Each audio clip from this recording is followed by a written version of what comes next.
ఓం నమో వెంకటేశాయ. జ్యోతిషరత్నాకరం ఛానల్కి స్వాగతం. ఈ వీడియోలో ఒక జాతకంలో రాహు యొక్క ఫలితాలు ఎలా ఉంటాయి, రాహు యొక్క లక్షణాలు ఏమిటి, కారకత్వాలు ఏమిటి, రాహు ఎప్పుడు యోగిస్తాడు, ఏ గ్రహాలతో యోగిస్తాడు, ఏ గ్రహాలతో ఏ స్థానాల్లో సమస్యలు ఇస్తాడు, రాహు యొక్క స్వభావం ఏమిటి, ప్రస్తుతం ఉన్నటువంటి సమాజంలో రాహు యొక్క ప్రభావం ఎంతవరకు ఉంది, అది వృత్తిపరంగా కావచ్చు, ధనపరంగా కావచ్చు, మానసిక సమస్యల పరంగా కావచ్చు, వివాహపరంగా కావచ్చు, విదేశంలో సెటిల్ అవ్వడం కావచ్చు, వీటన్నిటి మీద రాహు యొక్క ఆధిపత్యం ఎంతవరకు ఉంది, ఇలాంటి విషయాన్ని కొంతవరకు తెలుసుకున్నాము. ప్రస్తుతం ఉన్నటువంటి సమాజంలో రాహు చేత ప్రభావితం అయినటువంటి వృత్తులు కానీ, ప్రొఫెషన్స్, అలాగే ఎడ్యుకేషన్ సిస్టమ్, లైఫ్ స్టైల్, ఇవన్నీ కూడా చాలా ఉన్నాయి. ఉదాహరణకి విదేశాల్లో సెటిల్ అవ్వడానికి రాహు యొక్క పాత్ర అనే చాలా ముఖ్యము. అదేవిధంగా రాహుకు సంబంధించిన వృత్తులు, మీడియా రంగం కావచ్చు, సినిమాలు కావచ్చు, టీవీ, ఇవన్నీ కూడా, ఎలక్ట్రానిక్ మీడియా, ఇవన్నీ కూడా రాహువు రూల్ చేసేటువంటి ప్రొఫెషన్స్. ఈ విధంగా రాహు చాలా చాలా ప్రధాన పాత్రను పోషిస్తున్నాడు మన దైనందిక జీవితంలో. ఇటువంటి రాహు యొక్క స్వభావం ఏమిటి, రాహుని ఎలా అర్థం చేసుకోవాలి, ముఖ్యంగా రాహు మహాదశ వచ్చినప్పుడు ఆ జాతకుడు సరిగ్గా రాహుని అర్థం చేసుకుని ఎంతవరకు పాజిటివ్ రిజల్ట్స్ ఇస్తాడు, ఎంతవరకు నెగిటివ్ రిజల్ట్స్ ఇస్తాడు అని ఒక అంచనాకు వచ్చి దానికి తగ్గట్టుగా రాహుకు రెమెడీస్ చేసుకోవడం అనేది చాలా మేలు చేస్తుంది జాతకుడికి. ఎందుకంటే రాహు మహాదశ 18 సంవత్సరాలు ఉంటుంది కాబట్టి కొంత జాగ్రత్తలు తీసుకోవడం అనేది ఎవరికైనా సరే చెప్పదగినటువంటి సూచన.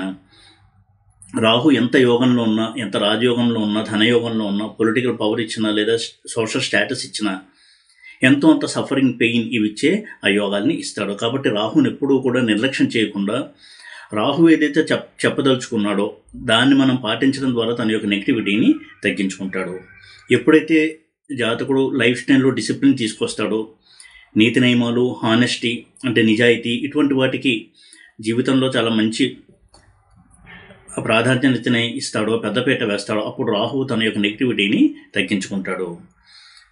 ఈ విధంగా రాహు యొక్క పాత్రను మనం ఎప్పుడూ కూడా పరిశీలించాలి. ముఖ్యంగా రాహు మహాదశ కనుక నడుస్తున్నట్టయితే, అలాగే రాహు మహాదశ స్టార్ట్ అవబోతోంది అన్నప్పుడు కూడా కొంత మనం అనలైజ్ చేసుకోవడం అనేది మంచిది. ఇక రాహు ఛాయాగ్రహం కాబట్టి ఏ రాశిలో అయితే ఉంటాడో ఆ రాశ్యాధిపతి స్థితిని బట్టి కూడా రాహు ఇచ్చే ఫలితాలు అనేవి మారతాయి. రాహు ఉన్నటువంటి రాశి యొక్క అధిపతి మంచి యోగంలో ఉంటే రాహు మహాదశలో కూడా చాలా మంచి యోగాన్ని అనుభవిస్తాడు జాతకుడు. ఇక మిగతా పాపగ్రహాల్లాగే ఎప్పుడు చెప్పేటట్టుగా ఉపచయ స్థానాల్లో పాపగ్రహాలు యోగిస్తాయి కాబట్టి రాహు కూడా 3, 6, 10, 11 స్థానాల్లో యోగిస్తాడు. అందులోనూ 3, 6, 11 స్థానాల్లో రాహు చాలా మంచి ఫలితాల్ని ఇస్తాడు. 6వ ఇంట్లో రాహుకి చాలా చక్కటి దిగ్బలం అనేది ఉంటుంది. చాలా బెస్ట్ ప్లేస్ రాహుకి 6th హౌస్. అలాగే మిథునము, కన్య, కుంభము, గురువు ఇల్లు అయినటువంటి ధనస్సు, మీనము, వీటిలో రాహు చాలా పాజిటివ్గా ఉంటాడు. అలాగే వృషభంలో కూడా రాహు ఎక్కువ పాజిటివ్గా ఉంటాడు ఉచ్చలో ఉండి. వృషభము, మీనము రెండు కూడా రాహుకి ఉచ్చ స్థానాలు. అదేవిధంగా వృశ్చికము, ధనస్సు కొంచెం నీచ స్థితిలో ఉంటాడు కాబట్టి కొంచెము ఆ ప్రభావం అనేది తగ్గుతుంది రాహు ఇచ్చేటువంటి యోగ ఫలితాల్లో. కానీ రాహు ఎక్కువ నెగిటివ్ అయితే చేయడు ధనస్సులో ఉన్నప్పుడు. కుజుడింట్లో ఉన్నప్పుడు ఎక్కువగా నెగిటివ్ రిజల్ట్స్ ఇవ్వడానికి అవకాశం ఉంటుంది రాహువు. ఇక రాహువు కేంద్ర కోణంలో ఉండడం అనేది ఒక మంచి ప్లేస్మెంట్గా మనం చూడాల్సి ఉంటుంది. కేంద్ర కోణంలో ఉన్నప్పుడు కేంద్రాధిపతి కానీ కోణాధిపతి కానీ యోగంలో ఉన్న, స్ట్రాంగ్గా ఉన్న రాహు కూడా మంచి ఫలితాల్ని ఇస్తాడు. ఇక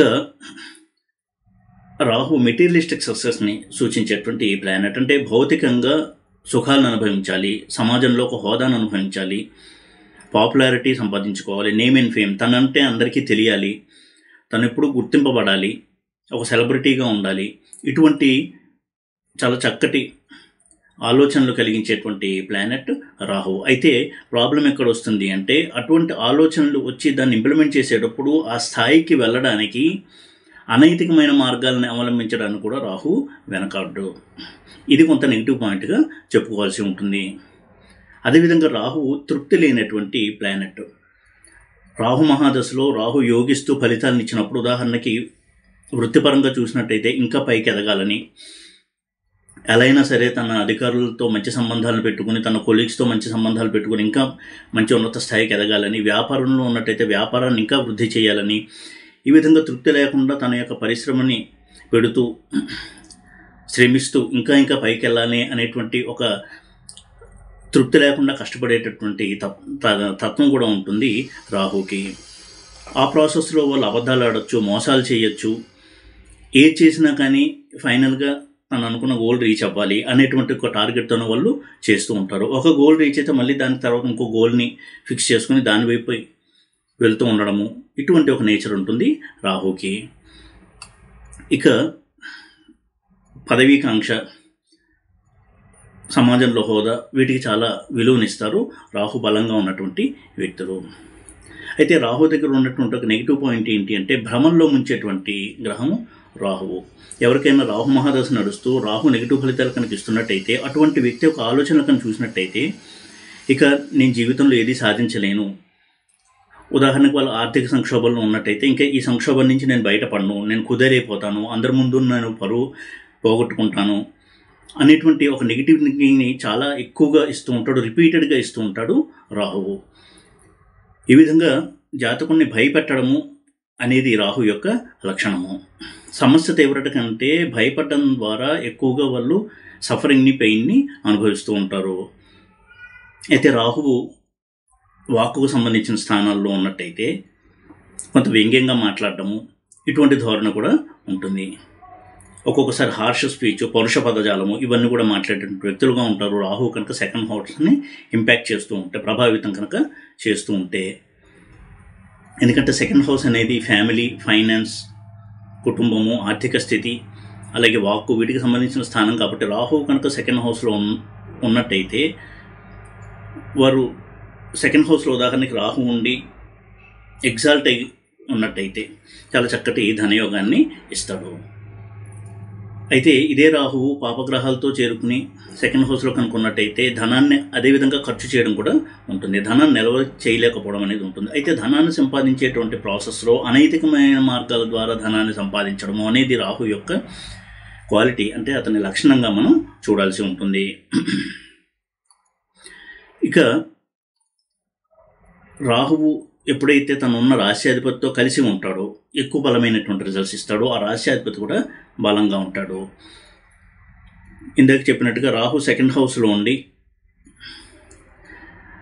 లేదా ఉచ్చలో కనుక సెకండ్ హౌస్లో ఉంటే అది ధనయోగానికి మంచిది. అలాగే రాహు ఏ రాశిలో ఉంటాడో ఆ రాశ్యాధిపతి రాహుకి సెకండ్ హౌస్లో కనుక్కున్నట్టయితే అది కూడా చాలా మంచి రాజయోగ ఫలితాన్ని ఇస్తుంది. కెరియర్లో రైజ్ని, సక్సెస్ని, ఇటువంటి చాలా మంచి ఫలితాలని ఇస్తుంది ఆ స్థితి. రాహు తన మాటలతో, తన యొక్క టాలెంట్తో ఎదుటి వ్యక్తిని ఆకర్షించుకుని తన పనులు చేయించుకోవడం అనేటువంటి నేర్పునిస్తాడు జాతకుడికి బలంగా కనుక ఉన్నట్టయితే. సాధారణంగా రాహు బలంగా లగ్నంలో ఉన్నటువంటి వ్యక్తులు చాలా పొడగరలో ఉంటారు, మంచి బాడీ ఉంటుంది, ఫిజికల్ స్టామినా చాలా బాగుంటుంది, స్పోర్ట్స్ పర్సన్స్కి ఉండవలసినటువంటి ఒక బాడీ ఉంటుంది. ఈ విధంగా చాలా మేలుని చేస్తాడు లగ్నంలో ఉన్న రాహు బలంగా కనుక ఉన్నట్టయితే. ఇక రాహు ఇచ్చేటువంటి మంచి లక్షణాలు కనుక చూసినట్టయితే పేరు ప్రఖ్యాతులు, ధైర్య సాహసాలు, రిస్క్ తీసుకునేటువంటి స్వభావము, సమాజంలో ఉన్నతమైన హోదా, అదేవిధంగా ఇతరులకి ఇన్స్పిరేషన్గా ఉండడము, ఒక మోటివేటింగ్ పర్సన్గా ఉండడము, స్ఫూర్తిదాయకుడుగా ఉండడము, స్వతంత్ర భావాలు కలిగి ఉండడము, సంప్రదాయానికి విరుద్ధంగా ఆలోచించడము, ఈ విధమైనటువంటి ఒక మెంటాలిటీని ఇస్తాడు రాహు. ఆస్ట్రాలజీలో మంచి పట్టు తెచ్చుకోవాలన్నా, మంత్ర సాధనలో పట్టు రావాలన్నా, మంత్రసిద్ధి కలగాలన్నా రాహు యొక్క బలం అనేది చాలా ముఖ్యము. అయితే రాహువు అనార్థడాక్స్, అంటే సంప్రదాయానికి విరుద్ధంగా ఉండేటువంటి గ్రహం కాబట్టి వారి వివాహం కూడా చూసినట్టయితే సంప్రదాయ విరుద్ధమైనటువంటి వివాహం జరగడము, ఇంటర్ క్యాస్ట్, ఇంటర్ రిలీజియన్, లేదా అమ్మాయి కంటే అబ్బాయి చిన్నవాడై ఉండడము, ఇటువంటి ఒక రీతిలో వారి యొక్క వివాహం కూడా జరుగుతుంది. రాహు కనుక వివాహ స్థానాన్ని, ఆ గ్రహాన్ని ప్రభావితం చేస్తూ ఉన్నట్లయితే. ఇక రాహు యొక్క నెగిటివ్ క్వాలిటీస్ కనుక చూసినట్టయితే మోసం చేయడము, కుట్ర చేయడము, తన ప్రయోజనం కోసం ఇతర వ్యక్తుల్ని వాడుకోవడము, వాడుకున్న తర్వాత వాళ్ళని వదిలేయడము, ఇలాంటి ఒక నేచర్ అనేది ఇస్తాడు రాహు. స్వార్థం కోసము ఎదుటి వ్యక్తిని కూడా వాడుకుని తన ప్రయోజనాన్ని సిద్ధింపజేసుకోవడం అనేది రాహు యొక్క ప్రత్యేకత. అదేవిధంగా ఎప్పుడు కూడా ఎదుటి వ్యక్తి గురించి చెడుగా మాట్లాడటము, చాడీలు చెప్పడము, అలాగే అవమానకరంగా మాట్లాడటము, ఉన్నదాన్ని ఎక్కువగా ఎగ్జాగరేట్ చేసి అతిశయోక్తిగా మాట్లాడడము, ఇవన్నీ కూడా రాహు యొక్క లక్షణాలు. ఇప్పుడు కూడా కొంత తీవ్రమైనటువంటి ఆలోచనలు చేయడము, అందరూ ఆలోచించే విధానం కంటే కొంతవరకు అబ్నార్మల్గా ఆలోచించడము, ఎక్సెంట్రిక్గా ఆలోచించడము, ఇటువంటి నేచర్ ఉంటుంది రాహుకి. అదేవిధంగా ఇప్పుడున్న సమాజంలో డ్రగ్ అడిక్షన్కి రాహు యొక్క పాత్ర చాలా చాలా ముఖ్యము. డ్రగ్ అడిక్షన్, డ్రింకింగ్కి అడిక్ట్ అవ్వడము, స్మోకింగ్కి అడిక్ట్ అవ్వడము, ఇవన్నీ కూడా రాహు బలంగా ఉన్నప్పుడు వచ్చేటువంటి రిజల్ట్స్ ఇవి. అదేవిధంగా వైలెన్స్ అంటే హింసను ప్రోత్సహించడము, కరప్షన్, ఎస్కేపిజం అంటే ఏదైనా సరే సమస్య వచ్చినప్పుడు ఎలా అయినా చేసి ఆ సమస్య నుంచి తప్పించుకోవడము, ఆ నేర్పివ్వడము, ఇవన్నీ రాహు ఇచ్చేటువంటి లక్షణాలు. అక్రమాలు అన్యాయాలు చేసిన తెలివితేటలతో తప్పించుకోగలగడము, ఇవన్నీ రాహు ఇచ్చేటువంటి లక్షణాలు జాతకుడికి. పాలిటిక్స్లో ఉన్నవాళ్ళు పొలిటికల్ ప్లాట్స్ అంటే రాజకీయంగా కొన్ని కుట్రలు చేయడము, ఎదుటి వ్యక్తిని కింద పడేయడానికి కొన్ని కుట్రలు రచన చేయడము, ఇలాంటివన్నీ కూడా రాహు యొక్క తెలివితేటల వల్లే ఆ జాతకుడు పొందుతాడు. కొన్ని సందర్భాల్లో ఆ కాంబినేషన్లో ఉన్నప్పుడు రాహు ఇంప్రిజన్మెంట్ అంటే జైలు శిక్ష కూడా విధింపజేస్తాడు జాతకుడికి. సైకలాజికల్ పరంగా కూడా డిస్టర్బెన్సెస్ ఎక్కువ ఇచ్చేటువంటి ప్లానెట్ రాహువు. బుధ రాహువుల కంజంక్షన్ అంటే బుధ రాహువుల కలయిక, రవి బుధ రాహు, చంద్ర బుధ రాహు, ఇవన్నీ కూడా కొంతవరకు మానసికంగా సైకలాజికల్ ప్రాబ్లమ్స్ ఇచ్చేటువంటి కాంబినేషన్స్. లగ్నంలో కనుక రవి బుధ రాహువులు ఉన్న, చంద్ర బుధ రాహువులు ఉన్న, శని బుధ రాహువులు ఉన్న కొంతవరకు వారి యొక్క మానసిక స్థితి అనేది ప్రాబ్లమెటిక్గా ఉంటుంది.